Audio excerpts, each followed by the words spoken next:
कर रहे हैं, बहुत अच्छी बात है। मैं जहां पे नहीं भी जा पा रहा हूं वहां पर वो लोग सत्संग करके पहले से ही माहौल क्रिएट कर रहे हैं, पहले से ही भक्तों को तैयार कर रहे हैं और फोन पे नाम दीक्षा भी दिलवाते हैं। बहुत अच्छी बात है, मालिक की दया होगी उन पे, भरपूर दया होगी। तो उनके बारे में कुछ सवाल हैं लोगों के, जो शंका का समाधान करना बहुत जरूरी भी है। तो बहुत से लोग कहते हैं कि अब जैसे वो सत्संग कर रहे हैं, तो क्या हम उनके पैर छू सकते हैं? क्या हम उनको माला पहना सकते हैं? क्या हम उनके सिर पे फूल रख के आरती कर सकते हैं? क्या हम उनका चरणामृत ले सकते हैं? बहुत अच्छा सवाल है देखो, और ये सवाल होना भी चाहिए, क्योंकि शंका किसी भी प्रकार की है उसका समाधान होना चाहिए। पहली बात तो ये है कि अगर कोई भी आपसे, यानी आपको कोई सत्संग दे रहा है, कोई भी है, हमारा शिष्य है, पहली बात तो ये समझ लो कि वो आपका गुरु भाई है। भले वो आपको समझा रहा है, कुछ भी कर रहा है, लेकिन वो आपका गुरु भाई है, आपका गुरु नहीं है।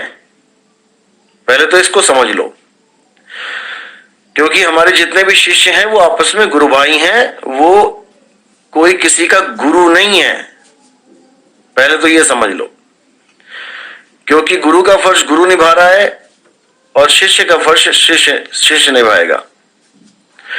तो पहली बात तो यह है कि आपका कोई गुरु नहीं है।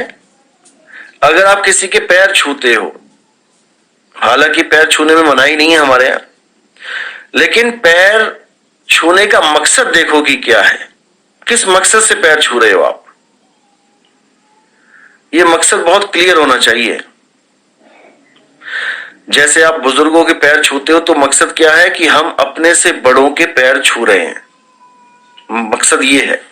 हमसे बड़े हैं उम्र में, ठीक है, हमने पैर छू लिया। अब वहां पर दोनों गुरु भाई हैं आपस में, कोई बड़ा छोटा नहीं है कि किसी ने सफेद कपड़े पहन लिए गुरु भाई ने तो वो बड़ा हो गया, जिसने सफेद कपड़े नहीं पहने वो छोटा है, जिसने साधु भेष धर लिया वो बड़ा हो गया, जिसने साधु भेष नहीं धरा वो छोटा है। ऐसा बिल्कुल नहीं है। शिष्य शिष्य है, चाहे वो साधु भेष में है चाहे वो गृहस्थ में है, शिष्य शिष्य ही है। वो दोनों गुरु भाई ही हैं, वो गुरु चेला नहीं हो सकते।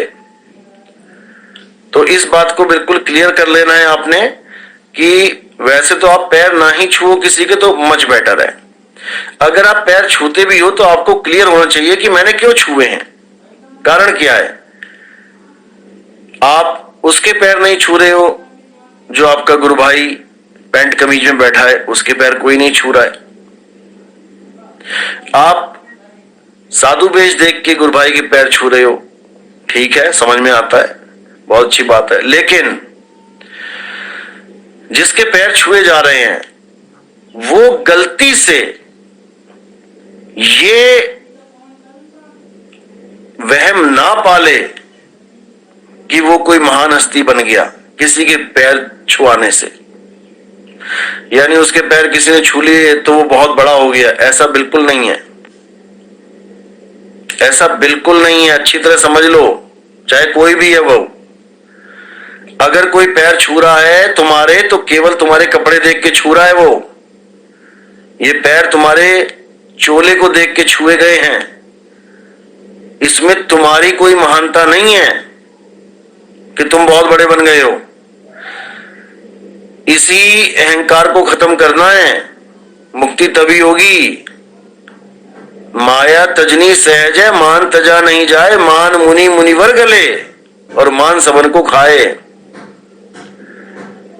तो इस गलत फहमी में मत रहना कि तुम महान हो गए हो इसलिए कोई तुम्हारे पैर छू रहा है, इसलिए कोई नहीं छू रहा है। तुमने सफेद चोला धारण कर लिया है, केवल इसलिए पैर छुए जा रहे हैं।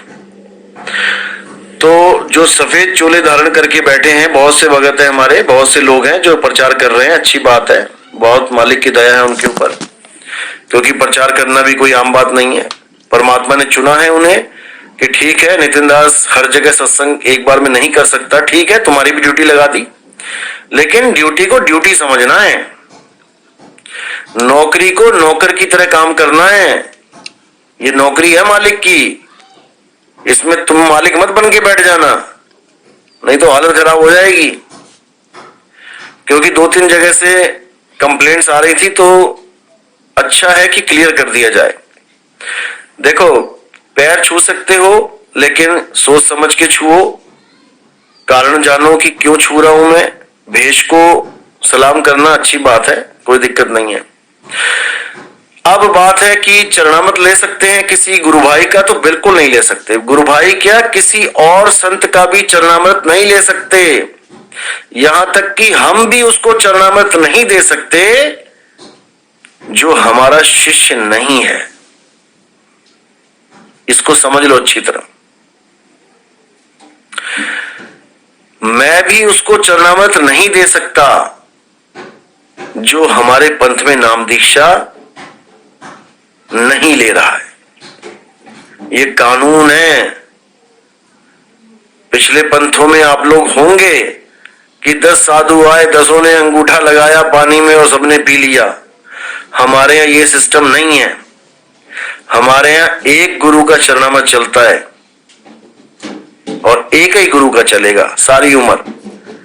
आपको सत्संग में जाना अलाउड है, किसी के भी सत्संग में जा सकते हैं। सत्संग में खाना अलाउड है, किसी भी सत्संग में जाके भोजन भी कर सकते हैं, लेकिन चरणामृत लेना ये अलाउड नहीं है।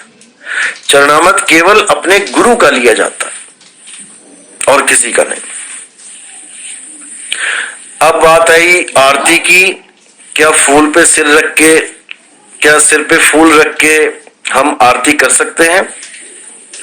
कोई सत्संग करने आया है बाय चांस, तो इसके लिए भी बिल्कुल मना है। किसी के भी सिर पे फूल रख के आरती करना बिल्कुल मना है। सिर पे फूल रखने का मतलब है शब्द गुरु जहां प्रकट होके ज्ञान दे रहा है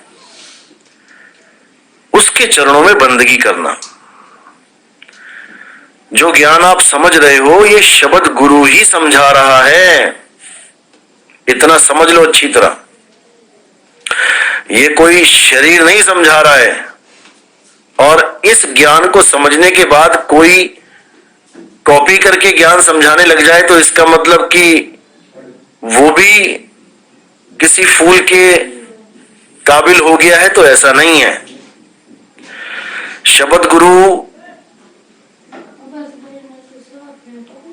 गुरु जब प्रकट होके सत्संग करता है तो सारे संसार को एक करता है, उसकी पहचान ये है। और जहां वो कर रहा है वो सबको पता ही है कि वो क्या कर रहा है, उसकी लीला क्या है, ये जग जाहिर है। तो आरती भी अगर कोई करता है, जैसे सत्संग खत्म होता है आरती करता है, तो आरती करने का क्या तरीका है? जहां पर आपका गुरु प्रकट नहीं है, आपका गुरु आपके पास नहीं है, तो किसकी आरती करें? तो डायरेक्ट शब्द गुरु की आरती करें। कैसे करेंगे? कबीर साहब की आरती लगाइए और दोनों हाथों को जोड़ के नमस्कार करके बंदगी कीजिए खड़े खड़े ही, और आरत अवस्था में आ जाइए। अब यहां फूल रखने की जरूरत नहीं है किसी को। यानी अगर आपका गुरु उस सत्संग में नहीं है तो आपको किसी के सिर के ऊपर फूल रखने की जरूरत नहीं है। आप दोनों हाथों को जोड़िए, पहले तो बंदगी कीजिए खड़े होके, आरती लगाइए, और उसके बाद जो आपको दीक्षा में असली आरती का भेद दिया है, आ और रत जा, आपने वहां पर ध्यान स्थिर करना है और रतने की कोशिश करनी है। बस आपने अरदास करनी है कि हे मालिक मुझे अपनी शरण में लो, और आप असली आरती करो। असली आरती यानी सूरत को शब्द में लगाना। और जहां पर सत्संग है, आपके गुरु हैं, तो वहां पर आप जो विधि विधान की आरती है आप उसको कर सकते हैं। किसी की भी आरती अलाउड नहीं है, किसी का भी चरणामृत अलाउड नहीं है। पैर छूना ये आपकी मर्जी है, आप देख लो सामने वाला पैर छूने लायक है कि नहीं है, ये आप देखो। कोई जरूरी नहीं है कि आप सबके पैर ही छूते फिरो। कोई चोला पहन के बैठ गया, ऐसे भी बैठे हुए चोला पहन के जो गांजा पी रहे हैं, जिनका तंबाकू नहीं छूट रहा है, जो बीड़ियां पी रहे हैं, दारू पी रहे हैं, मटन खा रहे हैं, चिकन खा रहे हैं, ऐसे भी बैठे हैं चोला पहन के। तो चोले को देख के अगर आप सलाम कर रहे हैं तब भी सोच समझ के कीजिए कि जिसने चोला पहना है उसने तो चोले की भी बर्बादी कर रखी है, आप क्या पैर छूओगे उसके। तो इसलिए सबसे बढ़िया है जो मैं आपको बता रहा हूं, जब भी आपका गुरु आपके सामने नहीं है, आप डायरेक्ट शब्द गुरु में सूरत को स्थिर करके नमस्कार कीजिए, उसी के पैर छुइए, बंदगी करिए, पैर छूना सिखा रखा है, और उसी की शरण में रहिए। और गलती से भी कोई भी सफेद चोलाधारी, भगवा चोलाधारी, क्योंकि भगवा वाले भी आए हुए हैं हमारे पास, गलती से भी कोई किसी से अपने आप को ऊंचा समझ के बैठा है तो इस भ्रम से जल्दी निकल जाना भाई। यहां ऊंचा और नीचा खत्म करने आया हूं मैं, ऊंचा और नीचा चढ़ाने उतारने नहीं आया। अच्छी तरह समझ लो इसको। और मैंने देखा है कि पुरानी जो खुराकें हैं लगी हुई हैं वो अभी तक उतरने में नहीं आ रही हैं, पुराने रंग जो चढ़े हुए हैं। कोई भी बैनर बनता है मेरे नाम से, मेरे नाम के आगे भी दास लगाना है और अपने नाम के आगे भी दास लगाना है। अच्छी तरह समझ लो इसको। जितने भी संत साधु जो चोलाधारी हैं, जो मेरे साथ जुड़ रहे हैं, अच्छी तरह गांठ